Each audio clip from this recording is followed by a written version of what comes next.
Hey Waffle Crew, I hope you're all doing great. I'm Mark, and today we're diving into more Reddit tales. If you enjoy these stories, consider hitting that like button, subscribing, and maybe ringing the notification bell. Let's jump into our first story. Much love to you all. This one comes from HeartShattered99, who writes, "My fiancée, 25F, ended our relationship on Tuesday, and now she's demanding our apartment to herself for a Valentine's Day date. I'll keep this brief because I'm still reeling and struggling to process it all. I'm 26, male, and was with my fiancée, 25, female, for 4 years. We got engaged last year and we're deep into wedding planning. A month ago, we relocated across the country for her incredible new job opportunity. I wasn't thrilled about it since I had to leave my job, friends, and family behind. I admit I was a bit difficult during the move, but I've adjusted since settling in. Recently, she kept mentioning this guy, probably in his 20s, from her workplace, and it made me uneasy. I met him at a couple of work events, and he came off as an arrogant, self-absorbed, artsy type. The way he interacted with my fiancée bothered me, and we argued about it sometimes.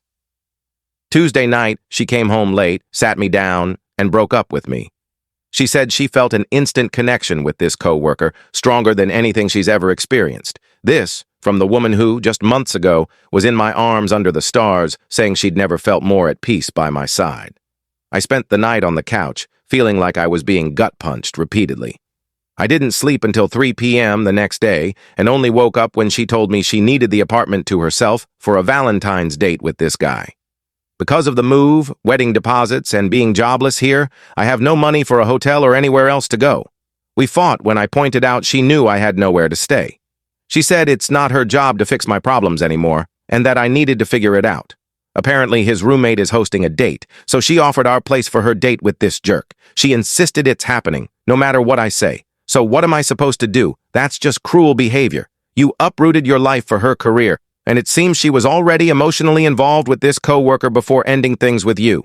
Now on Valentine's Day, she's kicking you out for her date? That's heartless. It's like she flipped a switch and is treating you terribly. No way, man. You should stay put on that couch tomorrow and refuse to budge, come what may." What a rotten move on her part. OP responds, "I told her I'd refuse to leave tomorrow, but she said this guy is coming over regardless." A commenter, Captain C, says, "Well, they'll have to deal with you sitting on the couch during their romantic date, won't they?" OP replies, "I can't handle watching another man date her in our home. I'd ruin their night, but I'd break down seeing them together." Someone asks, "Why can't they go elsewhere?" OP says, "I asked why it had to be here since his roommate is using his place. I suggested a restaurant or hotel, but she just listed all the ways I let her down in our relationship." Captain C adds, "She's doing this on purpose. She's proving something. To herself, you, or this guy, I'm not sure. I lived with an ex in a similar situation and always took dates elsewhere. That's what decent people do. Don't give in, maybe throw a party as others suggested. She doesn't deserve to win this one." OP agrees, "You're so right. You should have seen her face during our fight over this." Edit. "Thanks for the support. I told her I won't leave, but I'm not sure I can follow through. Watching the woman I love date someone else in our home would crush me. Other ideas would be great." Edit 2. "I'm overwhelmed by your comments amid everything going on. I'm going for a walk to clear my head. I haven't told my family or friends. It's too humiliating. I like the compromise ideas and will think them over." From the other guy's perspective, imagine going on a date with someone who just broke up, and her ex might still be in the apartment. What a bizarre situation to even consider. Unless he doesn't know, of course. Another commenter says, "Don't leave. Is your name on the lease? Fight this. If I knew where you were, I'd come hang out to back you up. That's how much I think you should stand your ground." OP replies, "My name's not on the lease. I was jobless when we moved, and my credit's not great, so we put it in her name since she's employed with better credit." A user, Joe D, says, "Go back home. Can you stay with someone there? If your name's not on the lease, get out and go no contact." OP responds, "Plane tickets home are crazy expensive. I don't have the money." Another user, Amira, suggests, "Can you borrow from your parents? They'd understand, given your situation." OP says, "I'm too ashamed to tell them what's happened." A year later, OP updates, "I'm 27 now and spent the past year rebuilding myself.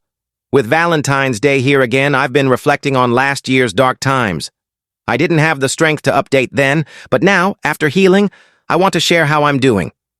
Thanks to everyone who supported me. You were my only lifeline, and it meant everything." My original post was deleted, but I can still see it when logged in. Quick recap.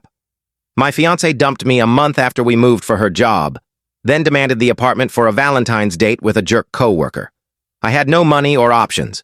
I didn't update earlier because I was mortified by how things unfolded. Therapy helped me come to terms with it. Here's what happened. After we got engaged, my ex's close relative passed away after a long illness. That relative was thrilled to see us engaged. They'd given my ex a keepsake charm she always wore. Months after the relative's death, she lost it, and it felt like losing them again. While packing for the move, I found the charm. Instead of returning it right away, I planned to surprise her with it at our wedding to honor her relative. I got it in my head that giving it to her on Valentine's Day would remind her of our bond and snap her out of whatever she was caught up in. I thought she'd come home alone to prep for her date, giving me a chance to present the charm and either win her back or lose her for good before the guy arrived. But she showed up with him, and it threw me off completely. It was awkward and humiliating. She got furious, accusing me of stealing her charm. I couldn't explain myself properly and left, wandering the streets all night until the cold was unbearable. I hit rock bottom, sleeping in the apartment building's hallway at 4 a.m. That was my lowest point, but things have improved since. I moved back home, got my old job back, and even dated someone new for a while, though we recently parted ways. Being alone on Valentine's Day stings, but therapy taught me it's okay to feel sad sometimes. Compared to last year, this feels like a victory. I heard my ex married that coworker. Her sister texts me sometimes, saying her family dislikes him. It's not my concern anymore. Thanks to everyone on Reddit. People offered to buy me a ticket home, hang out if we were in the same city, or just talk online. Even though I didn't reply, your messages meant the world. After this, many criticized the ex, while some wondered if OP's vague mentions of being difficult during the move or not having his name on the lease hinted at deeper issues. Others were glad OP's life is back on track. What do you think of this situation? Share your thoughts below, and let's move to the next story. This next tale was covered before but has a fresh update. If you want to skip parts, timestamps are in the description. It's from Sad Times 2383, titled, "Am I wrong for ignoring my wife after she threw out my late wife's video recordings? I'm lost and need advice. She's my priority. I need someone who respects me, Emma, and her mom." A top commenter says, "So glad you got the tapes back. Her keeping them in her car proves she knew she was crossing a line and that you'd want them back. She only gave in when divorce came up. This was 100% selfish. She was willing to hurt you and Emma to feed her jealousy. Reddit often jumps to breakups because we only see the bad, not the good. But this is a massive breach of trust. She tried to destroy irreplaceable memories of Claire for Emma. Tell her to stay elsewhere while you decide the marriage's future. Her jealousy of a deceased woman needs therapy. Tell Emma everything, about the tapes, Wendy throwing them out, and only returning them under threat of divorce. Let her know you're considering divorce because your trust is broken.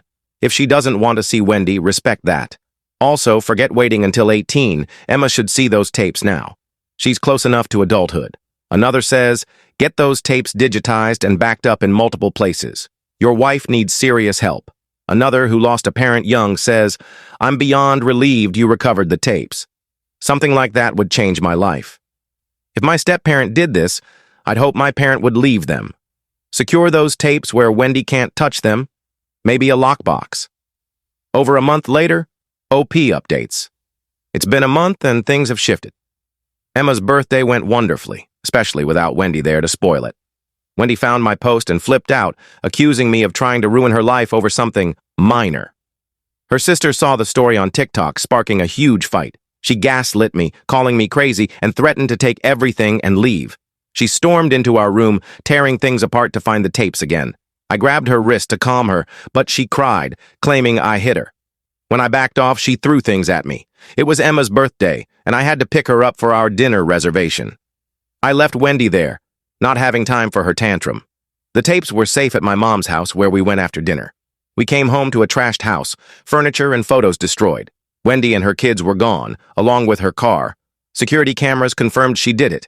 I told Emma everything before her birthday. She was shocked that the woman she saw as an angel was so cruel. We called the police, and Wendy was arrested but released after 3 days. I'm nearly done with the divorce process. Wendy, if you're reading this, enjoy living at your mom's with a criminal record. I hope it was worth it. Top comments. Sorry you went through this, OP. Share your side with mutuals before she twists it to make you look abusive. Another says, she trashed your home, faked abuse, and tried to ruin Emma's birthday. Divorce is damage control now. Another, cameras saved you. Divorce was the only choice. What do you think of this situation? How would you handle it as OP? Share below. Huge thanks for joining today, engaging with these stories and showing your support. Your time and love mean everything to me. Hope to see you in the next one. Take care and much love.